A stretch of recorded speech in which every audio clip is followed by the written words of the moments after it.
Olá, amiguinhos! No vídeo de hoje nós vamos falar sobre o pão. Você gosta de comer pão? Eu amo pão! O pão é um alimento muito consumido ao redor do mundo. O pão pode ser encontrado em quase todos os lugares. Muitas pessoas gostam de comer pão. Você sabia que o pão existe há milhares de anos? Pois é! Os povos antigos faziam pão de diferentes maneiras.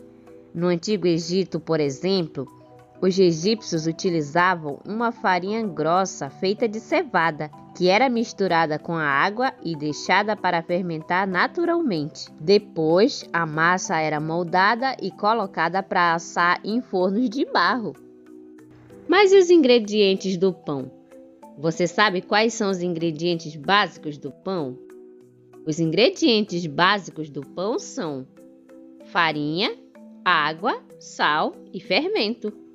Para fazer o pão, basta misturar todos esses ingredientes até formar uma massa. Depois, pegue a massa e coloque em uma tigela para descansar por 1 hora ou até dobrar de tamanho. Depois que a massa dobrar de tamanho, molde a massa e leve para assar. E temos o pão fresquinho e delicioso. Mas por que devemos deixar a massa descansar? Sabe por quê?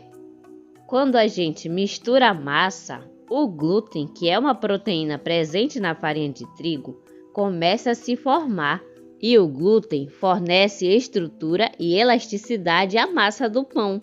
E o descanso da massa permite que as proteínas se desenvolvam ainda mais. E isso ajuda a desenvolver a textura do pão.